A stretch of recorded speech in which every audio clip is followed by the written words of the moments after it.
नमस्कार, हमारा नाम है समरीन और आपने देखना शुरू कर दिया है लाइव सिटीज। देखिए, सक्षमता परीक्षा को लेकर विवाद है कि थमने का नाम नहीं ले रहा है। आपको मालूम है कि सक्षमता परीक्षा की शुरुआत 26 तारीख से होनी है और अब अगर हम आंकड़ों की बात करें तो आपको बता दें कि 70% नियोजित शिक्षकों ने ही सक्षमता परीक्षा का फॉर्म भरा है, यानी कि 30% नियोजित शिक्षक अब भी ऐसे हैं जिन्होंने सक्षमता परीक्षा का फॉर्म नहीं भरा है। और बीते दिन एक ऐसी तस्वीर निकल के आई है जिसने सभी को चौंका दिया है। आपने देखा कि उस तस्वीर में नियोजित शिक्षक बाकायदा एडमिट कार्ड को जला रहे हैं, यानी कि हंगामा कम नहीं हो रहा है। तो आज हम इसी मुद्दे पर सीधी बातचीत करेंगे सीपीआईएमएल विधायक संदीप सौरभ जी से। सबसे पहले बहुत शुक्रिया जी, शुक्रिया जी। जैसा कि मैंने शुरू में ही कहा कि आप लोग भी लगातार मांग कर रहे थे, नियोजित शिक्षक भी लगातार मांग कर रहे थे कि बिना शर्त हमें राज्यकर्मी का दर्जा चाहिए, लेकिन ऐसा लगता है कि आपकी मांग भी, नियोजित शिक्षकों की मांग भी धरी की धरी रह गई है। देखिए, सक्षमता परीक्षा का इतना ज़्यादा विरोध नहीं होता अगर सरकार की मंशा ठीक रहती तो। जी। जब सक्षमता परीक्षा के नाम पर नियमावली बन रही थी, उसमें 3 जिलों का विकल्प देने की अनिवार्यता जो किया गया, ये गड़बड़ था। 2020 में सरकार ने सेवा शर्त नियमावली लाई थी और उसमें कहा था कि सभी नियोजित शिक्षकों को वन टाइम सेटलमेंट के अनुसार हम ऐच्छिक स्थानांतरण देंगे। तो शिक्षकों का एक जो लंबा कंसर्न था, और आज से नहीं, जब से बहाली हुई तब से, कि उनको ट्रांसफ़र एक बार चाहिए। तो जो शिक्षक अपनी पसंदीदा जगह पे जाना चाहते हैं, अपने ज़िले में जाना चाहते हैं, अपने घर के आसपास रहना चाहते हैं, उनका यह हक था। अब सक्षमता परीक्षा के नाम पे आपने ये कर दिया कि सभी जिलों शिक्षकों को 3 जिलों का विकल्प देना पड़ेगा। अब आप देखिए कि कई सारे शिक्षक ऐसे हैं जो 2 साल में, 3 साल में रिटायर होने वाले हैं। अब आप उनको कह रहे हैं कि आप अपने जहाँ पे सेटल हो चुके हैं, जहाँ पे आपका परिवार है, जहाँ पे आपकी सामाजिक एक बनावट तय हो चुकी है, उस जगह को आप छोड़ करके आप किसी और जिले में जाइए। तो सबसे ज़्यादा विरोध इसका है। अगर इसको ऐच्छिक स्थानांतरण रखता सरकार, जी जी जी, तो ये बवाल नहीं होना था। दूसरी तीसरी जो मांगे थी कि भाई शिक्षकों की नौकरी खत्म करने का जो अनुशंसा शिक्षा विभाग की तरफ से किया गया था, उसको सरकार ने कहा कि इसको नहीं हम मानेंगे। बिल्कुल, हाँ। तो चलिए, वो एक सेटल हुआ। आपने कहा कि ऑनलाइन नहीं परीक्षा, ऑफलाइन भी ले लेंगे, तो ऑफलाइन की मांग थी, चलिए वो एक सेटल हुआ। लेकिन जो सबसे बड़ा सवाल है कि 3 जिलों का विकल्प, ये क्यों आपने सबके ऊपर थोप दिया? इसको ऐच्छिक बना दीजिए। तो शिक्षक जो लोग आवेदन देना नहीं चाहते हैं, उनका मकसद यही है कि भाई हम जिस जगह पे हम यही रहना चाहते हैं, उसी जिले में, उसी प्रखंड में, किसी दूसरे पंचायत में आप कर दिए होते तो एक बात थी, या उसी में बगल के प्रखंड में आप उनको शिफ्ट कर दिए होते तो एक बात थी।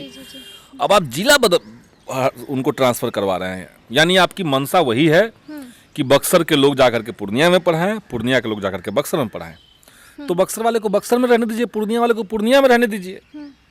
रोड पर ट्रैफिक क्यों आपको बढ़वाना है भाई, कि वहाँ के लोग वहाँ दौड़ रहे हैं, वहाँ के लोग वहाँ दौड़ रहे हैं, ई कोठी का धान ऊ कोठी में, ऊ कोठी का धान ई कोठी में। ये जो मंशा है, ये दिख रहा है कि सरकार और सरकार के कुछ अधिकारी सक्षमता परीक्षा के नाम पर टीचर्स को प्रताड़ित करना चाहते हैं। अच्छा जी। और इसीलिए इसका विरोध हो रहा है। ठीक है, विरोध तो हो रहा है, आपने वजह भी बता दी, लेकिन अब जो बड़ी बात है वो ये है कि अब तमाम नियोजित शिक्षक एक सुर में कह रहे हैं कि अब हमें बिना शर्त राज्यकर्मी का दर्जा दीजिए ही दीजिए। देखिए, बिना शर्त राज्यकर्मी का दर्जा मिल सकता है, मिल सकता है, मिल सकता है। क्योंकि मतलब मिल सकता है कानूनन रूप से, मैं कह रहा हूँ। अच्छा। सरकार की मंशा क्या हुआ, उस पर हम आ रहे हैं। जैसे जो शिक्षक अभी हैं, अब सरकार का तर्क है कि भाई कानूनी बाध्यता है हमारे लिए, कुछ मामूली सी परीक्षा हम लेंगे। हालांकि ये मामूली सी परीक्षा अब रही नहीं। जैसे ही आपने कह दिया कि सक्षमता परीक्षा का सिलेबस जो होगा वो बीपीएससी का होगा, तो आप यानी मान के चल रहे हैं कि जो प्राइमरी के टीचर हैं, जो पिछले 15 साल से प्राथमिक के बच्चों को अल्फ़ाबेट सिखा रहे हैं, उनसे आप चाह रहे हैं कि वो बीपीएससी का सिलेबस पे एग्जाम दे दें, आप फेल कर जाएंगे तो नौकरी छीन लेंगे। तो सरकार अगर सक्षमता परीक्षा या तो ना ले, अगर उनको परीक्षा लेना ही है एक कानूनी अनिवार्यता का करके, तो डिपार्टमेंटल परीक्षा लीजिए, जिसकी तरफ माननीय मुख्यमंत्री जी ने भी कहा था कि मामूली सी परीक्षा लेनी है, अलग सी परीक्षा लेनी है। हाँ, लेकिन अपर मुख्य सचिव का जो मंशा है वो ये नहीं है।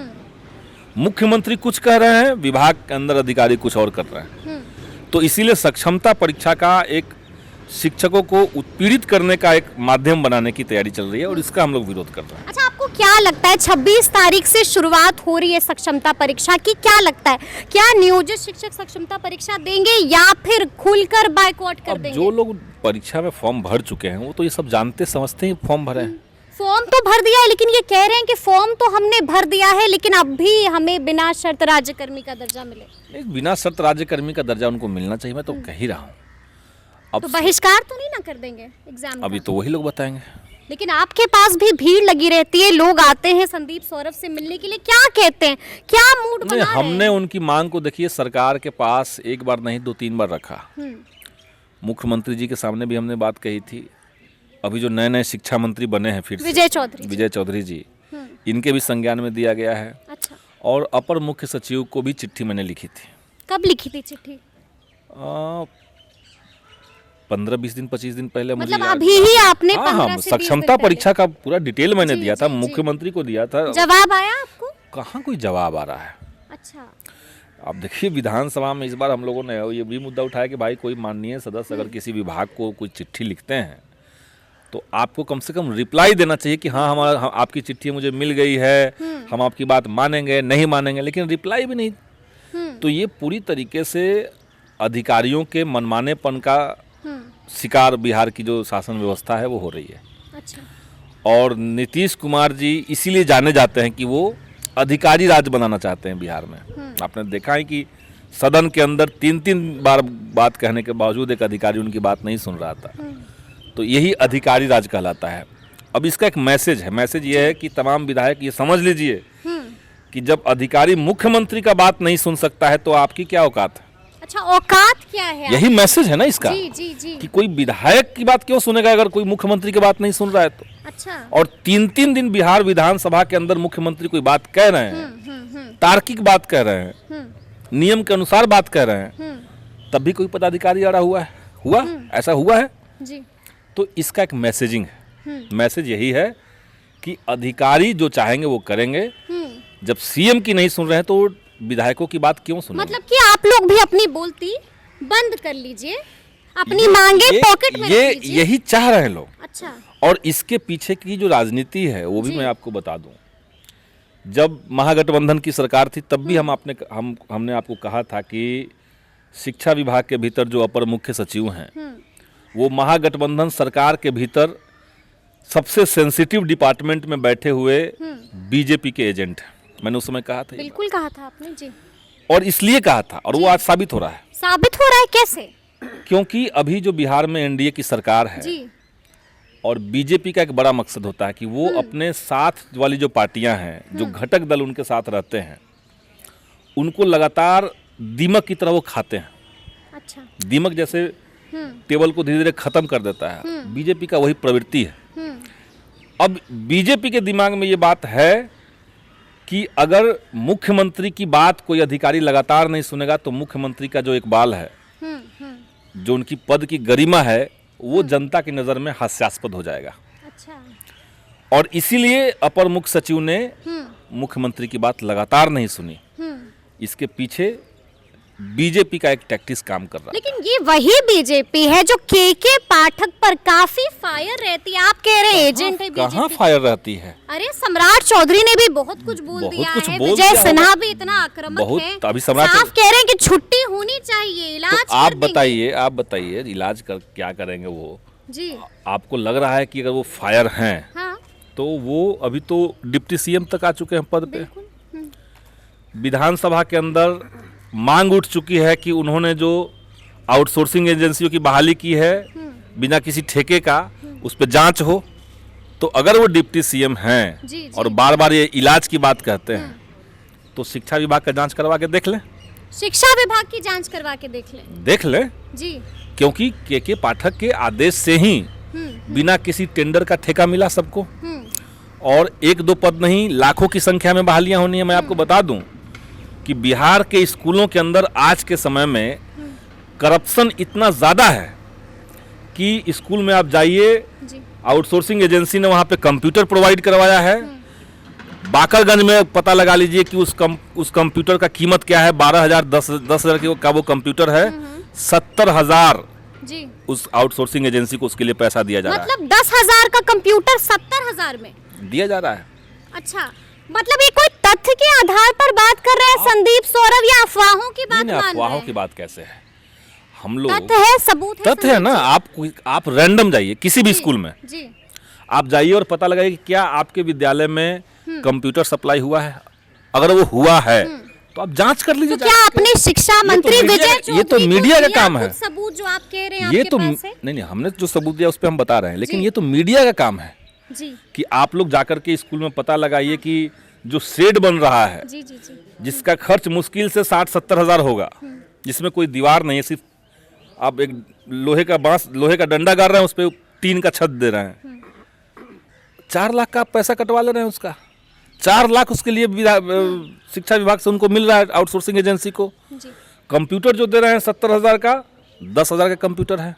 यहाँ तक कि विद्यालय अपने प्रबंध कमेटी की तरफ से या जो विकास कोष है उनका, उसकी तरफ से जो थाली खरीदता था, जिसके साथ शिक्षक अपना गए किसी बाजार से थाली खरीदे होलसेल में, थाली के साथ चम्मच और गिलास फ्री मिल गया, आपने कह दिया नहीं अब एजेंसी थाली खरीद के आपको देगी।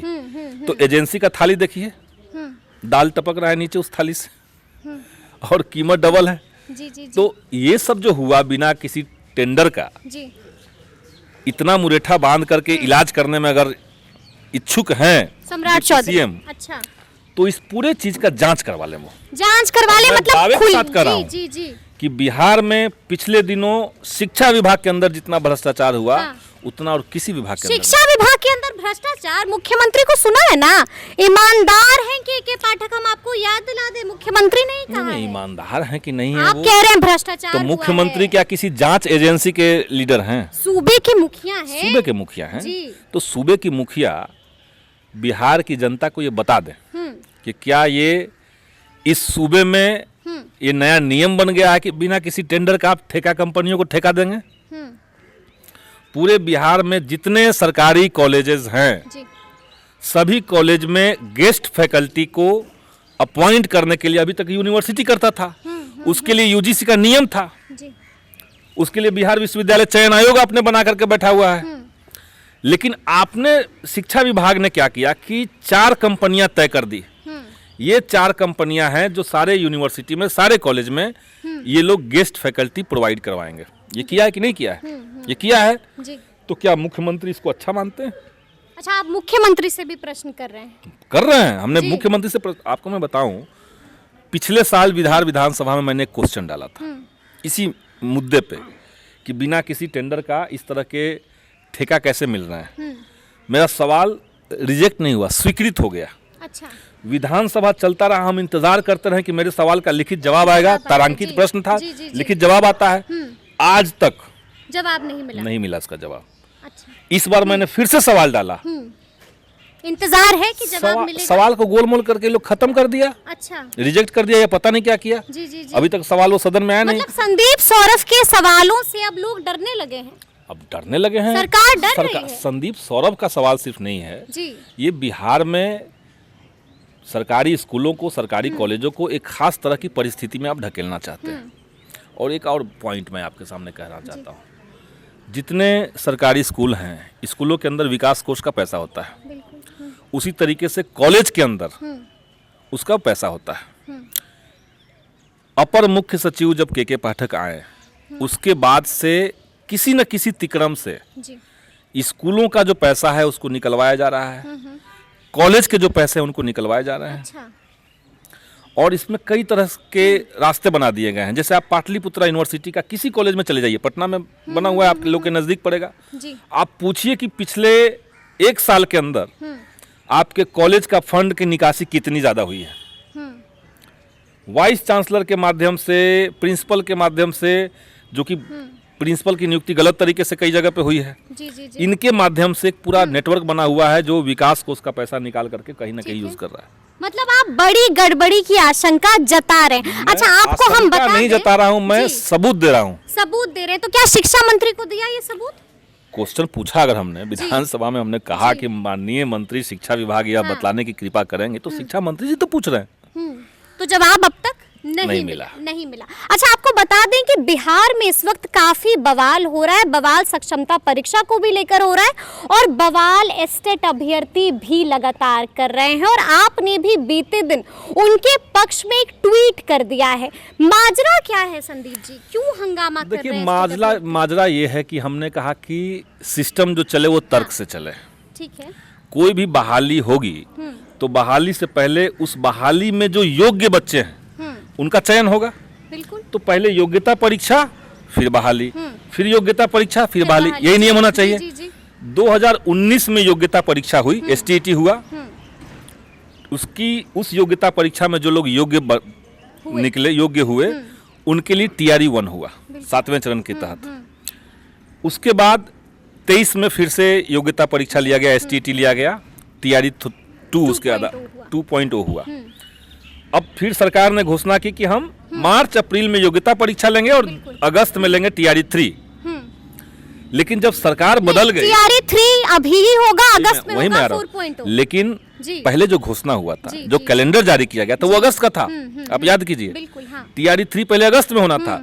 लेकिन जब सरकार बदल गई और भाजपा वाले लोग जब आ गए, तो भाजपा वालों को तो ये लोग समझ में ये सब मुद्दा आता नहीं है। अच्छा। अब उनको लगने लगा कि भाई बिहार में रोजगार का मामला है, हम भी कुछ देते हैं, ये दिखाना है उनको। तो बिना योग्यता परीक्षा आयोजित किए हुए आनंद फानन में जो परीक्षा अगस्त में होना था, उसको पहले कर दिया। उसको अभी ले रहे हैं लोग। क्यों भाई? क्योंकि इनको मैसेज देना है कि लोकसभा से पहले कि हम भी रोजगार दे सकते हैं। 17 साल जब थे तो नहीं देना था। लेकिन एक लकीर जब महागठबंधन की सरकार ने खींच दी, तो बेचारे किसी में कुछ हम भी गंगा नहा ले। लेकिन ये भूल गए कि इससे पहले वो लोग योग्यता परीक्षा नहीं लिए। अब TRE 3 की आपने घोषणा कर दी, इससे पहले आपने स्टेट लिया ही नहीं। तो इस TRE 3 में बैठेगा कौन? वही बच्चे जो TRE 1 में थे, TRE 2 थे, सिर्फ उनको मौका मिलेगा। नए बच्चों को आपने मौका दिया नहीं। इसलिए हमने कहा कि या तो आप पहले स्टेट ले लीजिए, उसका रिजल्ट आएगा तब आप TRE 3 लीजिए, कोई आपत्ति नहीं है किसी को। या तो आप स्टेट के जो अपियरिंग स्टूडेंट्स हैं उनको आप TRE 3 में मौका दीजिए, यही हो सकता है, तभी न्याय होगा। ये एक बात है। मतलब इसी को लेकर जो हंगामा, इसी से जुड़ा हुआ दूसरा मुद्दा भी मैंने कहा।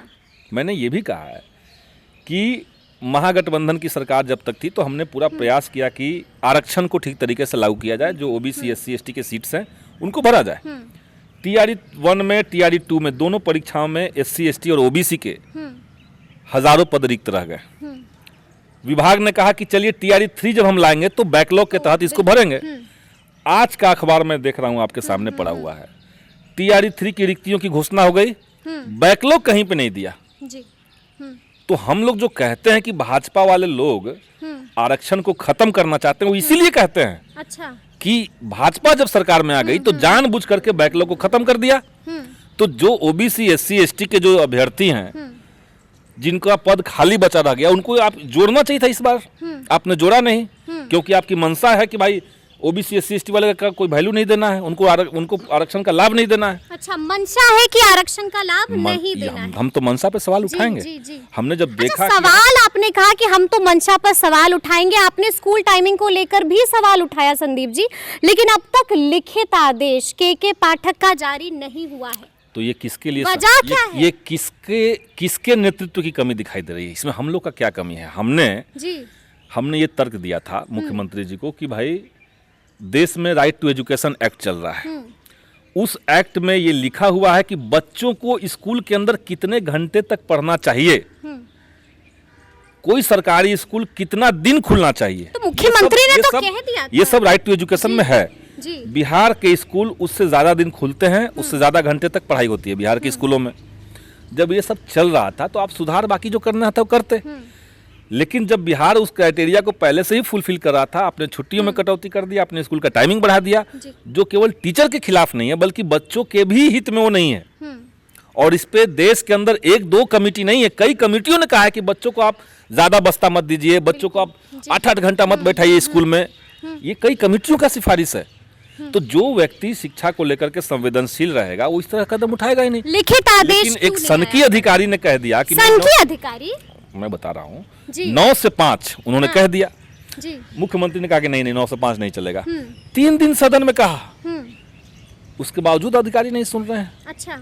और आप जदयू के और वक्ताओं से सुनिए जी, और जी। लोगों से बात कीजिए, सब लोग करेंगे नहीं नहीं हो जाएगा। अरे तो हो जाएगा तो पहले दिन क्यों नहीं हो गया? अच्छा, खबर तो ये भी आ रही है कि सीएम नीतीश ने आज फिर तलब कर लिया है के पाठक को। एकदम तलब करना चाहिए, उनसे पूछना चाहिए कि आपको लोकतंत्र पे यकीन है कि नहीं है, और अगर है जी तो सदन की बात आप कैसे ठुकरा सकते हैं? लगता है कि सीएम नीतीश एक्शन लेंगे पाठक जी पर। अब ये तो नीतीश जी के ऊपर डिपेंड करता है। मतलब आप लोग भी तो सहयोगी रहे हैं ना, रहे हैं सहयोगी, क्या तो लगता रहे है हैं। एक्शन होगा कि नहीं होगा?